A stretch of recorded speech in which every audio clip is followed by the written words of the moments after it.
you just got to look at your situation and realize like, I am the cause of this, right? Like my spending is the cause of this. That's okay as long as you can recognize it and decide you want to make a change. Nick, that's the hardest part, is people sticking with it for long enough to make a difference. A lot of people don't want to change for that long of time to make that happen, so then you just fall back into the credit card debt. It's hard to make progress and to be accountable to the plan that you two have set if you two are kind of off doing your own things. You still need to have the joint values of where we're going, the joint goals of where we're going, and then that's going to translate into how you each handle your money. Get to work and just pay it off and be done with this, and don't ever use a credit card again.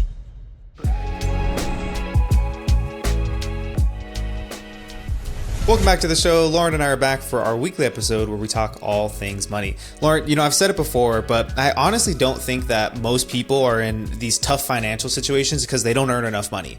I think for most people, it's because of the decisions that they make with the money that they do have. And look, like I'm not going to be like tone deaf and say that things like increased costs or housing being expensive or wages not keeping up, like those things definitely have an effect. But what I've always told people is that what's going to have the biggest effect on your money is how you decide to handle it, not like whatever else is going on in the rest of the world. Yeah, for sure. We always talk about this. Like when people make more money, they tend to like increase their lifestyle, or they have that mentality of like, I can afford the payments, so it's not a big deal if I take on all these different things. And then if they lose a job or something comes up unexpectedly, then they're in a really tight position. So yeah, I think you're right.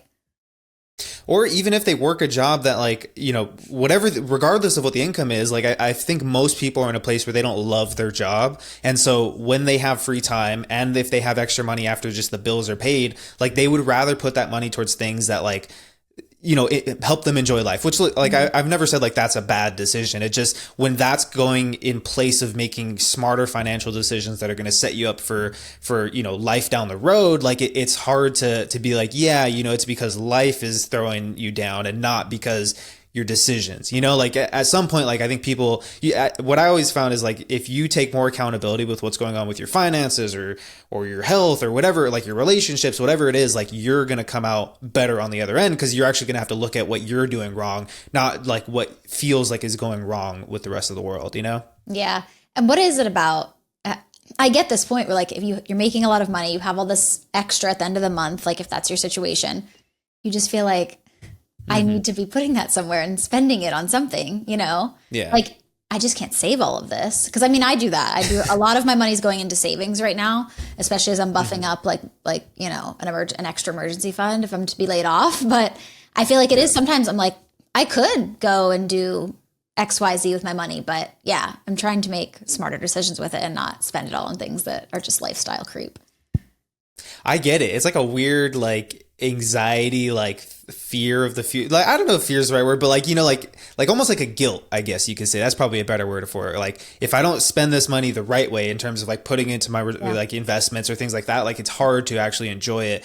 And that's, a whole separate issue. But I think today, talking about just making bad financial decisions, why don't we jump into this first one? So this person wrote, I'm in over my head with debt and need help. I'm 32 years old and was never taught how to properly manage my money. This, mixed with my ADHD impulsive spending urges, has left me in a financial hole that I desperately need to get out of. I have 6 credit cards totaling about $20,000 in debt and 3 consolidation loans totaling $12,000. I make about $70K a year and my rent is only $14.25 a month, but the monthly payments are killing me. I wind up with so many bills each month that I have no money in my checking account. I wind up putting everything else on credit cards, thus continuing the cycle of needing to pay them off with less and less money in my bank account as time goes on.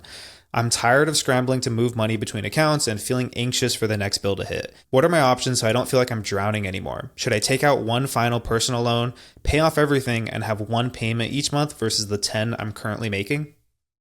Yeah, I like the question at the end there, like what is the option? And I don't mind that option, but I feel like there's so many other things that they need to do to make that make sense. You know what I mean? Yeah. If you're going to do that, then you can't continue to use the credit cards that you're using. Like that's the first thing I thought about. And it seems like they may have, they're talking about the ADHD that they have, like impulsive spending. Like, are they being treated for something like that? Because if that is something that's going to continue to pop up because it's not treated, then like that's something you might want to address like right away. But yeah, we've talked about this 1,000 times. I don't mind a debt consolidation loan or a payment plan, something like that. But if you are not changing your habits or your behaviors around money and you're still using your credit cards, then you might as well just not do it because you're going to end up in the same situation that you've been in before. So I like where their head is going, but I feel like we just need some behavior and action changes on the front end to make this all make sense. 100%. Like when I was reading like the different debts, like, okay, the 6 credit cards, I that sucks. I get it.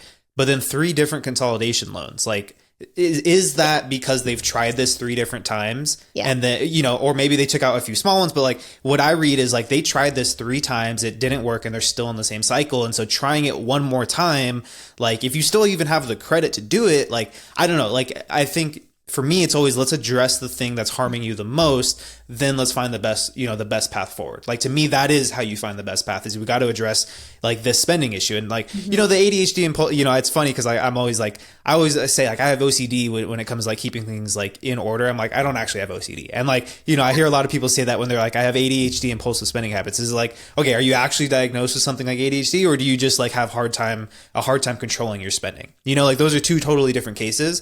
If you just have a hard time controlling your spending, like you just got to look at your situation and realize like, I am the cause of this, right? Like my spending is the cause of this. That's okay, right? It's okay that is the issue, as long as you can recognize it and decide you want to make a change. Like there's no like shame or guilt that needs to go on. Like I'm sure you're already feeling enough of that. It's just about figuring out what is the actual problem. It sounds like it's the spending habits. Let's address that. Then, the other option that they outlined at the end there, that's actually not a bad idea, right? If they can consolidate all of this into one payment, maybe it's a better interest rate, which would mean a better monthly payment, which maybe just gives them a little bit of breathing room so they can finally like get away from using those credit cards consistently. Yeah, I feel like this person needs like a credit card cleanse. Like this is somebody that cannot use them.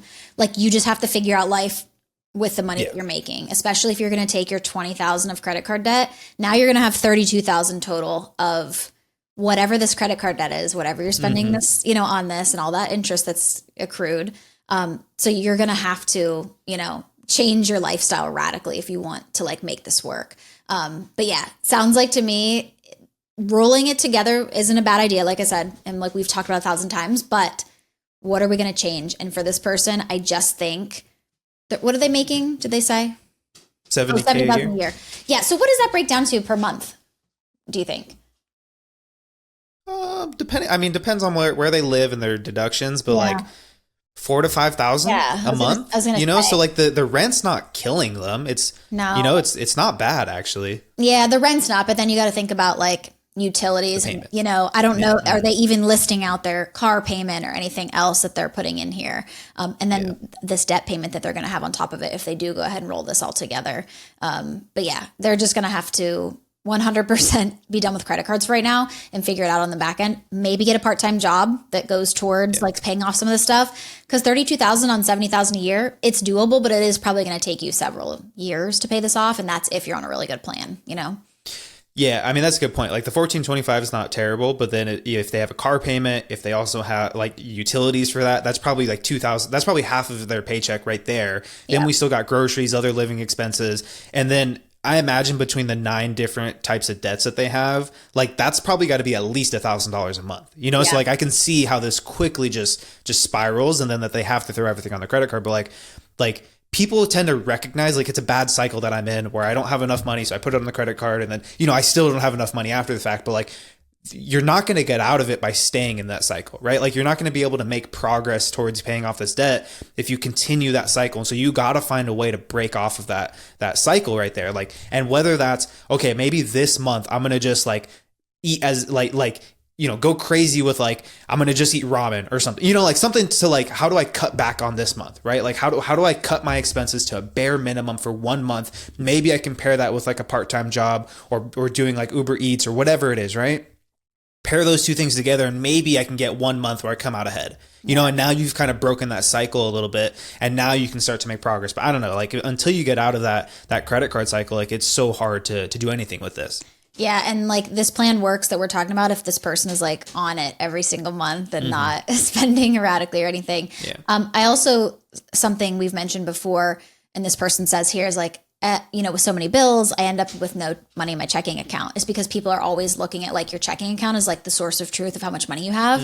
this person really needs to like map everything out too. It doesn't seem like they really have a clue of what's coming in and out, because they wouldn't be running into that problem. They need to like map out obviously they need to create a budget is what they need to do. Now, will they follow it? But at least they'll have a plan of where their money should be going, and they should not be, running out on zero on their checking account if they're mapping everything out and putting their money to where it needs to be going. So 100%. Like living outside of the checking account, like it gives you a false sense of where your spending is actually at for the month. And then other bills may not be in the forefront of your mind. And then a bill hits and now all of a sudden you're in the negative. Now you have to pay an overdraft fee or whatever, right? Like that situation happens so much that you have to be living in, like when you're in such like this person described, like they're in such a hole, like you got to live out of the budget and say like, am I allowed to spend my money on this? And again, we talked about it before, like it's not that it's restrictive in the, like you're deciding these things, but you just got to make the decision also to follow that plan that you've made. But yeah, like until they start to do that, like they're just not going to be able to make progress. Yep. And I feel like they need to have a really, really strong why they're doing this. Stick with it. Well, stick with it forever, but stick with their plan for at least several years to make this all happen.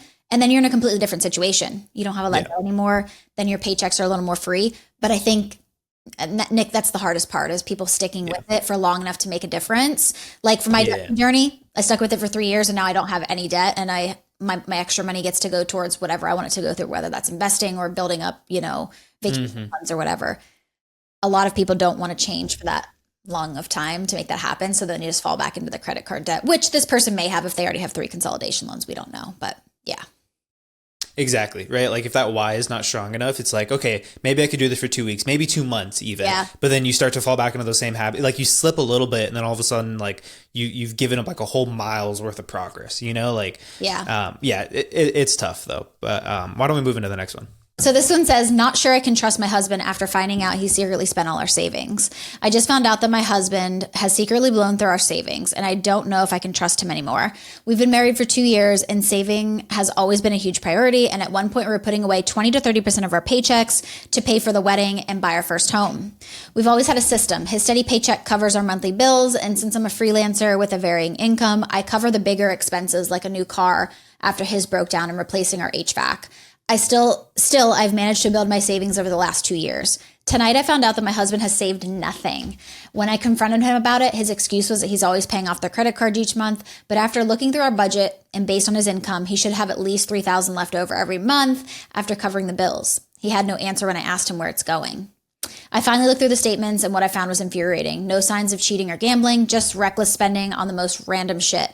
It feels like a complete betrayal, especially after we agreed to build our savings so we can move and start a family. Where do I go from here? Oh, that sucks. Like you've been over in your corner, like busting your ass, and then you find out like the person you're spending your life with has just been not doing that. Like that's a tough situation. Yeah. Especially like after it sounds like they sat down and made a plan, like, hey, this is what we want to do, probably put a timeline to it, figured out some numbers to it.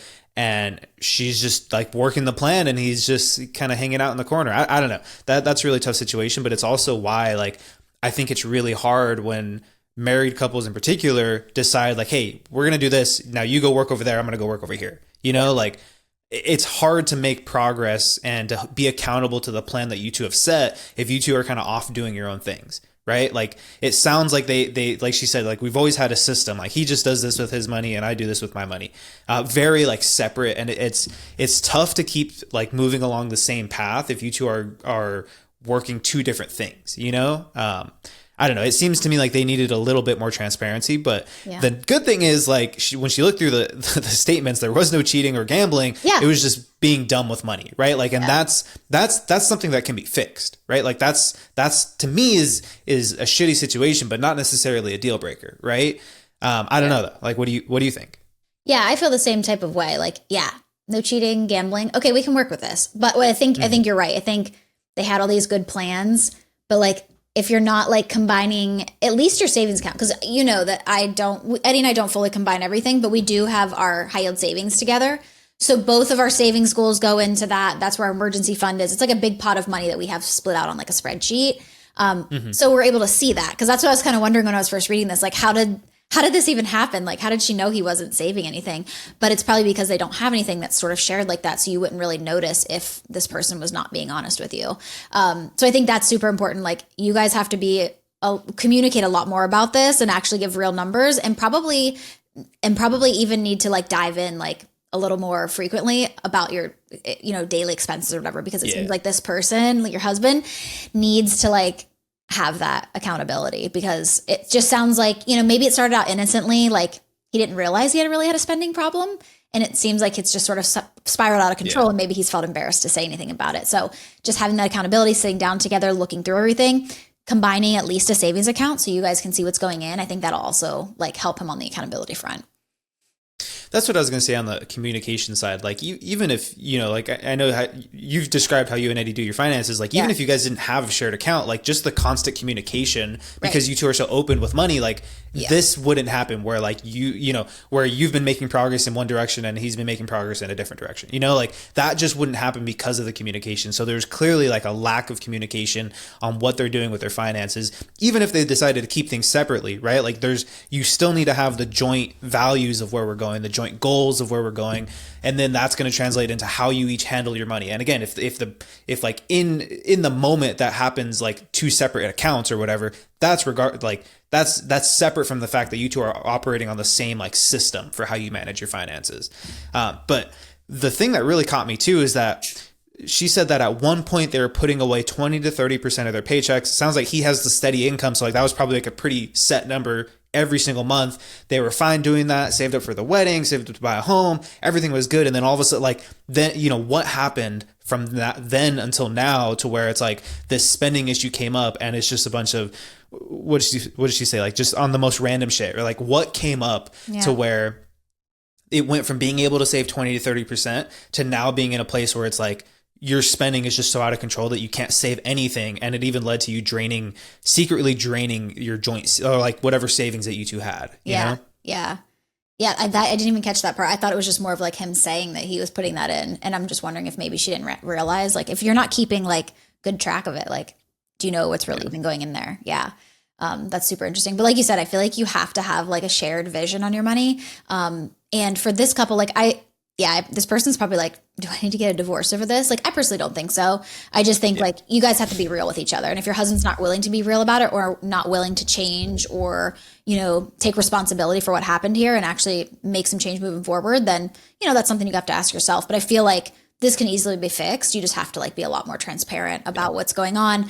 You guys need to sit down and map out like a budget together, a spending plan together for your money, even if you don't want to like combine everything, if you just want to have like a joint savings together, to keep each other accountable that way. But yeah, I feel like, definitely need some more communication on this front, because it was obviously lacking if all of this was going down and you didn't realize it. Yeah, and I agree. I think a divorce over this is a pretty extreme move. Sure. And that's not to say like this doesn't feel like a betrayal, right? Like I would feel like that's a betrayal as well. Like you two made a plan, you two said, all right, we're going to go and work this plan. And then you found out you're the only one working the plan. Like that does suck. But I'd imagine that there was also something going on in the background that like caused him to not make progress with this plan. Like, does he hate the job? Does he hate the goal that they're working towards? Like, what is it that's going on in the background to where he was able to save a significant portion of his income and now is no longer able to because he let his spending get out of control? But yeah, like they really need to figure out how do they get back to being on the same page. And then like, in situations like this where one person feels betrayed, especially when it comes to the finances, like I think the way you move forward from that is like, you obviously got on the same page, you figure out what needs to change. And then you have to kind of put in like these, like being very intentional about having more transparency until that trust is rebuilt. Because if she feels like this is something that could be divorce worthy, then there's a lot of trust that needs to be rebuilt, which means there's got to be a whole lot more transparency going on until you kind of overcome that hurdle, I guess. Yeah. Something I was thinking about was, if this person was saving 20 to 30% before, how sometimes like when you go on like a really strict diet, and then like you're done with your diet and then you just eat a bunch of food and bad stuff. It's kind of like the same thing. Like if he felt so restrictive for so long that like all of his money was going to pay for this wedding, like I could very well see a world where you're like, I just want to spend my money. I'm tired of saving everything I have. Like I could definitely see that. And then it becomes a little out of control to the point where you feel like it's like you're past a point of no return. So I could see that as well. Yeah, it becomes a habit, right? Like Yeah. you build that muscle a little too much, that spending muscle, and now it's hard to break it. Yeah. I can see that. That's a really good point. If the 20 to 30% of savings was, if that was the anomaly, if that was like the moment of like, wow, this is wild, and this is maybe him returning to like, well, initially returning to what felt normal, and then just kind of needing to go to the other end of the spectrum to feel like things were better in his mind. I could totally see that. Yeah, why don't we move on to the next one then? Yeah, so this one says, my wages are being garnished and now I can't afford food. Back when I was 20, I accumulated a bunch of credit card debt while I was in college. Once I graduated, I lived at home and thought it would just go away over the years because I was young and an idiot. I moved halfway across the country to start over and landed a good job that pays about $3,000 a month. I hoped I would finally be able to start contacting the debt collectors and pay off my debts in a lump sum payment. I just found out they're now garnishing about half my check and I'm not sure what to do. My fiance is currently out of work and I've been paying all the bills while she hunts for a job. With half of my check missing, I'll barely be able to cover rent and gas to get to work. What are my options? That sucks because you moved halfway across the country, you got this job, and you said, you know what, now I'm going to figure out how to pay back these debts. And they kind of jumped the gun on you and started garnishing your wages. That sucks. Yeah. In terms of like, what are your, like, you're very limited. Like there's not going to be many ways you can get that garnishment lifted until the debt's paid, right? Like they've probably gone through like, they've probably taken some legal, like a legal route to where now that they're able to garnish those wages, they're not going to suddenly lift that until their debts are repaid. Mm-hmm. The best option forward is for you to, like, as a couple, to figure out how to increase the income. Like if you don't have enough money for bills, like if he's making $3,000 a month and half of that's being garnished, like that's, you know, like she's got to she's got to get out there and find that job real quick or find something that's earning money. Yeah. And he's probably got to pick up a second job as well. You know, like if you're struggling to put food on the table and it's just the two of you, you know, like when one of you isn't earning income right now, like you got to do something about that. Yeah. And like, where are you living? Like $3,000 a month is like, that's good. But like, if you're living in like a high cost living city, like how are you even affording? That's all of it. That is literally all of it. So I wonder that too. Like, do you need to relocate to somewhere where you can still make $3,000 and your rent is very cheap? You know what I mean? Split between two people. But yeah, I was curious, like, how do credit card companies, like, how are they, or how collection agencies, how are they able to garnish your wages? Like, did this person like give them like their information, or like, how does that work? Well, like, they probably like sued them. Oh, okay. I was going to say, like, did they, you know how sometimes if like you offer to make a payment and you give them like your bank number or something, and then they're just like pulling stuff out of there. I'm just curious, like how that all works. Cause I'm not sure about pretty sure they have to go through the courts to be able to garnish your wages. Gotcha. And so this person probably just, like he had said, graduated college, lived at home and just ignored everything and thought it'd go away. There was probably a lot of documents that said, hey, like we're going to start garnishing your wages. And then the collectors waited until he got a job, you know, that they might have been able to see that on like a credit report. I don't know. Right. Yeah. Like seeing new lines of credit or I don't know, something like that. But yeah, they probably waited until it was a good moment for them to garnish wages where he actually had wages, you know? Yeah. Oh my gosh. Yeah. This is such a hard situation because it's not like a quick fix. We can't just be like, do this, do that. But yeah, the person, the fiance being out of work, like that's not an option. If you have a car, you need to be like Ubering, Door Dashing, whatever you literally need to do to make some type of money here. You can't sit back and let this, because you're just going to live in a cycle of legit poverty for the rest of your life if you continue to go through this, because they're probably still using some type of loan or credit card to live. You know what I mean? Yeah. If this is what's going on, like how else are you literally affording food? That's what it says. I can't afford food. So I don't know. This is a really hard situation. Do you remember that one video we had played it on an episode in the past where that girl was like, I took out like $30,000 and just ignored it and it just went away. Yeah. She's like, they didn't do anything for that debt. Yeah. Like this is what can happen, you know, and does that happen to everyone? No, like honestly it doesn't. But like, can that happen? Even if you're just making $3,000 a month? Mm-hmm. Yeah. Like they can come and they can take your wages and there's nothing that you can do about it, you know? Yeah. And that's why like sitting kind of just saying, oh, I'm going to just put my head in the sand and ignore it. Like, it's really just not an option, you know, like if you don't believe in like your moral obligation to repay those debts, like you also got to just think practically, like they can come and take the money, right? And it also is going to depend like who you owe that money to, if it's student loans or if it's an IRS debt, but even credit card companies, you know, like they'll come and take their money if they think it's worth it for them to fight that legal battle, be able to garnish your wages. Like, you know, it's going to depend on what the dollar amount is. And in most cases, like if they're going to go fight for it, like they're probably going to get it, you know, and it's just a shitty situation though. And like, yeah, one of you can't be out of work while you're only living on half of what you actually earn. Yeah. This is a situation where, would you ever recommend like, well, I guess that we don't know numbers, but would you ever recommend like bankruptcy for a person like this? Like, let's say this is like $50,000 for credit card debt. Yeah, it would really depend. Like, is it, you know, because they said that they racked this up when they were 20. Is a bunch of credit card debt like 10 grand? Right. Or is it 50 grand? Yeah. Right. Yeah. If it's like 10, if it's something that you could do in a few years once you get on your feet, I'm like, no, don't, you know, waste the 10-year of taking that hit on your credit report of saying that you went through a bankruptcy. Like, figure this out over the next 2 or 3 years and get this paid off. Right. If it's $50,000 though, and you guys are struggling to put food on the table, like that might be a better option, you know? Yeah, I feel the same way. It just really is going to depend on the total amount. If it's $10,000, get to work and just pay it off and be done with this, and don't ever use a credit card again. I think the person learned their lesson. And just side note, how many times have we heard this situation?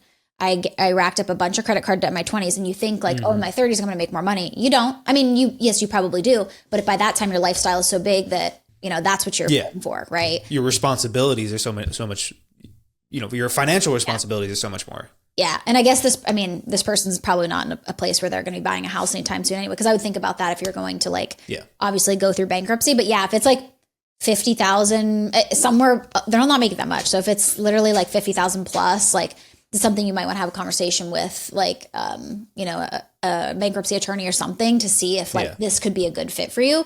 But I would start with like, maybe, I don't know, start with some type of financial counseling to see if like you should consider that given the whole situation, because we don't have all of the numbers here, of course. And that's not going to be like a, you know, a get out of jail free card. Like you're still, if you're going to go through bankruptcy, like they're probably going to put you on some sort of payment plan or something, you know, depending on chapter. Yeah. It depends on what you file. What kind you file. Yeah. You're doing like the payment plan, or if you're just like, you know, releasing it all. But yeah, it's not just like, yeah, I'm fine after that. Like, I think you really have to consider if you want to like take a hit like this for the next few years. But if you can't afford food, I don't know. Yeah. Maybe it is worth it for them to look into something like this. 100%. Yeah, I think either way, like the fiance getting back, like working, and this person probably finding a way to earn more of an income, like those things are going to have to happen regardless of if they were to file bankruptcy or if they were to pay this off like the old fashioned way. Like they gotta increase the income, because even if it's just, you know, even just looking at this aside from the debt, $3,000 a month is not a whole lot in most parts of the country to pay rent, have living expenses, pay for a car, gas, like food, all that stuff. Like for two people, you're stretched thin already. Yeah, I agree. All right, that wraps up today's episode. And as always, if you found some value out of today, you learned something new, the best way you can help us grow is by subscribing and sharing this with a friend. Yeah, and if you want to have your money question answered on the show, you can visit our website, justanothermoneypodcast.com, and click the submit a question button. And don't forget to join us for another episode of Just Another Money Podcast.